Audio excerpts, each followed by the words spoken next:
Hi అండి, అందరికీ నమస్కారం. నేను మీ వేణుగోపాల్ రెడ్డి. సుమన్ టీవీ ఎడ్యుకేషన్కి స్వాగతం అండి. మీ అందరికీ నమస్కారం. అయితే ఈరోజు ఒక వెలుగు వెలిగి అంతర్ధానం అయిపోబోతున్నటువంటి ఒక 3 కోర్సులు వివరాలు తెలంగాణ రాష్ట్రంలో పర్టికులర్‌గా రేవంత్ రెడ్డి గారి ప్రభుత్వం వచ్చిన తర్వాత ఒక 3 కోర్సులు పూర్తి స్థాయిలో ప్రమాదంలో పడిపోయాయండి. ఆ 3 కోర్సులేంటి? ఇవి కనుమరుగై ఆల్రెడీ అయిపోయినాయి. దాన్ని పూర్తిగా తుడిచిపెట్టుకోబోయేటువంటి నిర్ణయం తెలంగాణ ప్రభుత్వం ఏం తీసుకుంది అనేటువంటి ఒక విషయాన్ని మనం ఈరోజు చూద్దాం. ఇంజినీరింగ్ అంటేనే కోర్ బ్రాంచెస్ అండి. చాలామంది మా జనరేషను, ఇప్పుడు నాకు ఒక 43 ఇయర్స్, మా టైంలో ట్రిప్లీ, మెకానికల్, సివిల్ ఈ 3 బ్రాంచ్లకి చాలా క్రేజ్ ఉండేదండి. 2013లో కూడా మెకానికల్కి 3 లక్షల నుంచి 5 లక్షల రూపాయలు డొనేషన్ ఉండేది. ఏది చిన్న కాలేజీలో కూడా.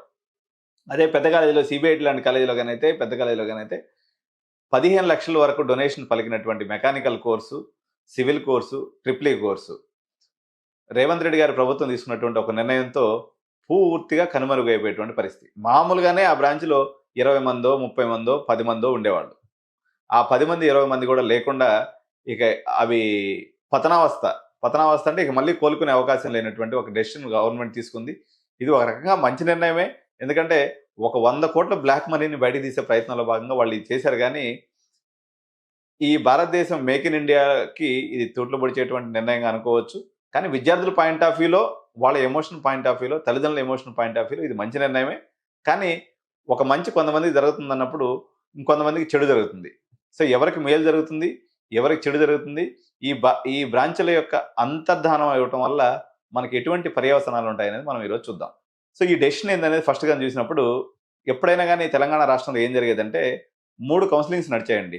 ఎంసెట్లో 1, 2, 3 కౌన్సిలింగ్ ఫేజ్, అంటే counselling number 1, counselling number 2, counselling number 3.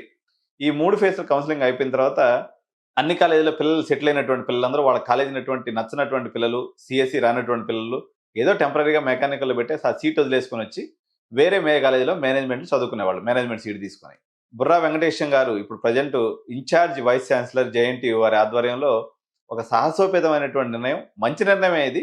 కానీ ఈ నష్టం గురించి మనం చూద్దాం. ఈ నిర్ణయం ఏం చేసిందంటే 3 ఫేజ్లు కౌన్సిలింగ్ అయిపోయిందండి. ఎంసెట్లో 3 ఫేజ్లు అయిపోయిన తర్వాత సహజంగా మొత్తం మన తెలంగాణ రాష్ట్రంలో ఒక 6,000 నుంచి 8,000 మంది ఈ 3 బ్రాంచ్ల్లో కలిపి జాయిన్ అవుతారు. 6,000 మంది జాయిన్ అవుతారు అప్రాక్సిమేట్గా.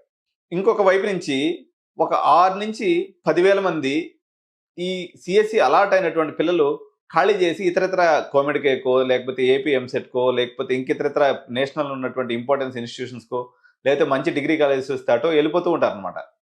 ఈ వెళ్ళిపోయినటువంటి ప్లేసుల్లో సహజంగా మేనేజ్మెంట్లు ఏం చేశాయంటే ఈ చిన్న కాలేజీలో సీట్లు వచ్చిన వాళ్ళందరినీ తీసుకొని నింపుకునేవాళ్ళు. ఇప్పుడు ఏం చేసిందంటే తెలంగాణ ప్రభుత్వం స్లైడింగ్, అంటే పై బ్రాంచ్కి స్లైడింగ్ అవ్వటం వల్ల వాళ్ళకి ఫీజు రీయింబర్స్మెంట్ వస్తుంది. ఈ స్లైడింగ్ అనేది EAMCET first phase, second phase, third phase counselling ఎలా నడుతుందో 4వ కౌన్సిలింగ్ కూడా పెట్టి వాళ్ళని పైకి స్లైడ్ అయ్యేదానికి అవకాశం ఇచ్చింది. అంటే కింద బ్రాంచ్ నుంచి పైకి స్లైడ్ అయ్యేదానికి. ఉదాహరణకి ట్రిప్లీలో సీట్ వచ్చినటువంటి వ్యక్తి సహజంగా ఈసీకి ఇన్క్లైడ్ ఉంటాడు అనమాట, అటు వెళ్తాడు. ఈసీలో వచ్చినటువంటి వాడు నేను సిఎస్సికి పోతే బాగుండు అనుకుంటాడు. లేదా ఐటీలో సీట్ వచ్చినటువంటి వాడు సిఎస్సిలో పైకి జరుగుతుంటాడు అనమాట.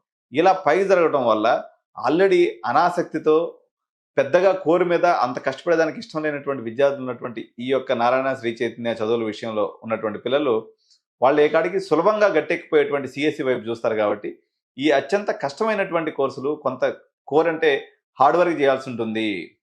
ఇది డెస్క్ జాబ్ కాదు. ఉదాహరణకు సివిల్ ఇంజనీరింగ్ అంటే సైట్ ఇంజనీరింగ్గా వెళ్ళాలి, మెకానికల్ అంటే రించి పట్టుకుని పనిచేయాలి అనేటువంటి భావన ఉన్నటువంటి పిల్లలు, ఎలక్ట్రికల్ అంటే ఫీల్డ్లో పోయి పనిచేయాలి, ఏసీ ఉండదు. ఏసీలో బతికినటువంటి పిల్లలు మళ్ళీ అదే ఏసీలో బతకడానికి ఇష్టపడేటువంటి పిల్లలు సిఎస్సి వైపు ఇంక్లైన్ ఉంటారు. కాబట్టి ఈ బ్రాంచ్లు 3టిని ఖాళీ చేసి వాళ్ళు ముందుకు స్లైడ్ అయిపోయేటువంటి ప్రమాదం వల్ల దాదాపు అన్ని కాలేజీల్లో ట్రిప్లీ, సివిల్, మెకానికల్ ఆల్మోస్ట్ జీరోకి వచ్చేస్తాయి.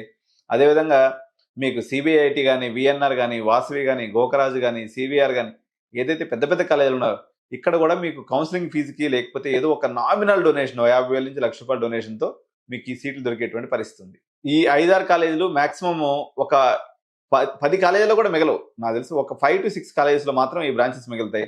రిమైనింగ్ దాదాపు అన్ని కాలేజీల్లో ఈ బ్రాంచ్లు కనుమరుగైపోతాయి. దీనివల్ల ఉపద్రవం ఏం జరుగుతుందంటే అండి, ఈరోజు రియల్ ఎస్టేట్ రంగం బాగుపడాలంటే సివిల్ ఇంజినీర్స్ ఉండాలి.